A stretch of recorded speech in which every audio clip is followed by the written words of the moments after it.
Bueno, construcción y materiales de construcción.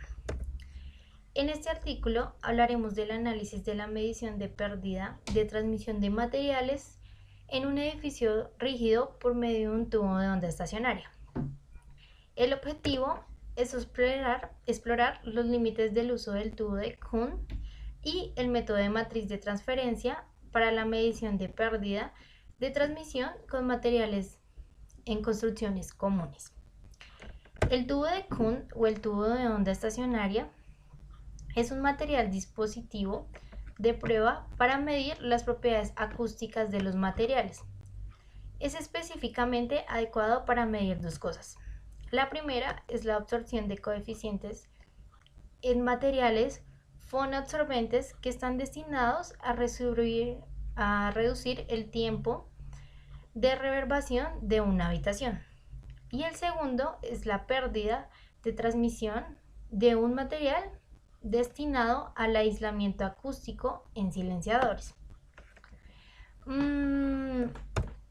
La medición de la absorción del sonido tiene dos métodos paralelos complementarios el uno al otro.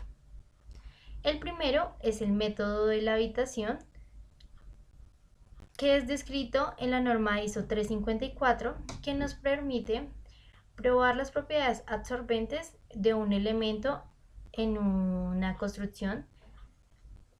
También nos dice que este método de habitación permite medir los coeficientes de absorción de un sonido absorbente de un material, y así como se describe en la norma, por lo que compite con el método de los dos micrófonos.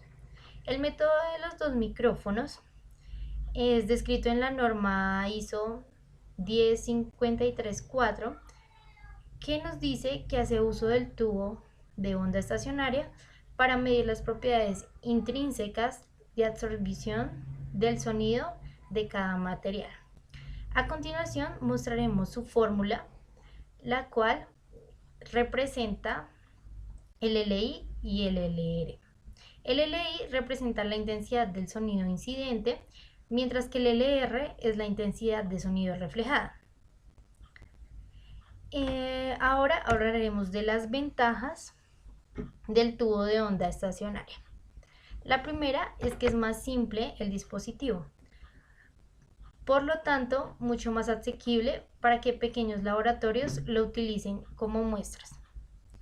También se utilizan pequeñas muestras de material para probar cada construcción. La otra es, no está condicionado por el ruido de fondo en un entorno de laboratorio. Y por último tenemos que es el método más extendido para medir el sonido de absorción e impedancia de los materiales, como esta referencia a las muestras. Ahora vamos a hablar del método de las dos habitaciones.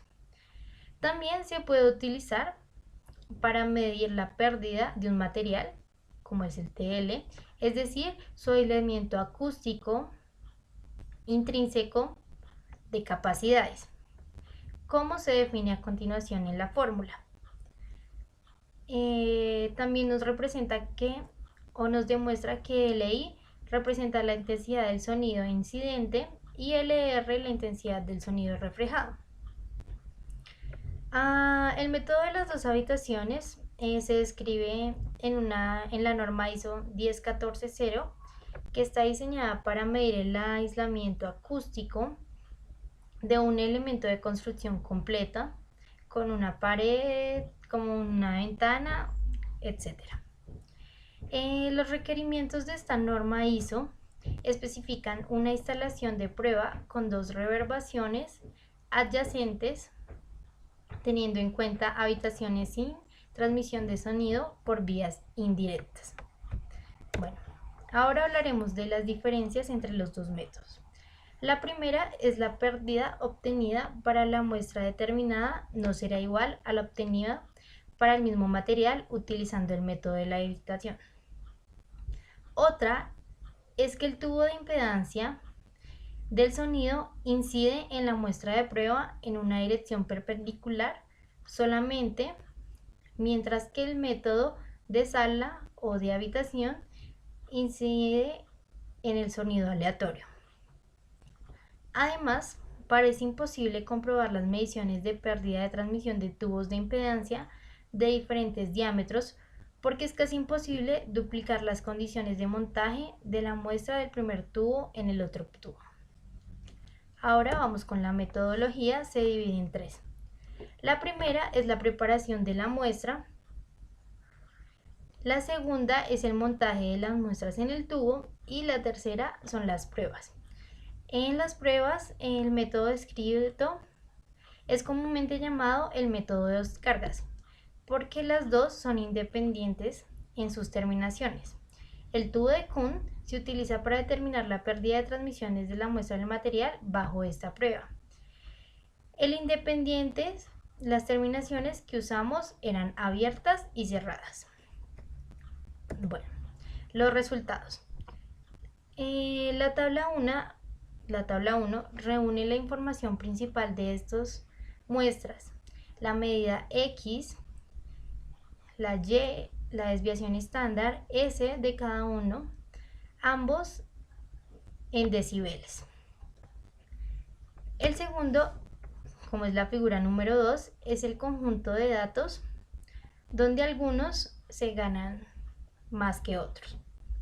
La figura también nos muestra una dependencia aparentemente significativa de los parámetros y los resultados en el método del sellado.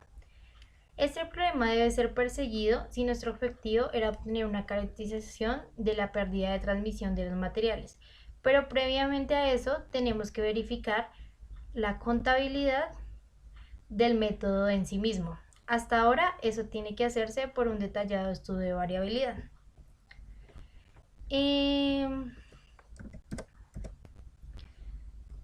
Para la primera característica, si la variabilidad es demasiado alta, o sea, cuando nos referimos a la tabla número 1, nos damos cuenta que se debe simplemente descartar como un método confiable para medir la transmisión de pérdida en estos materiales de construcción rígido, ya que hay demasiada variabilidad. En la discusión de resultados, encontramos que según la tabla, la mayoría de los valores son muy pequeños, por lo que su límite es de 0,05 y los otros expresan una variabilidad extremadamente alta. Si la variabilidad es extremadamente grande, este método simplemente se descarta como un método confiable para medir la transmisión de pérdida en materiales de construcción rígidos. Estos resultados nos llevan a rechazar el dispositivo experimental de estos.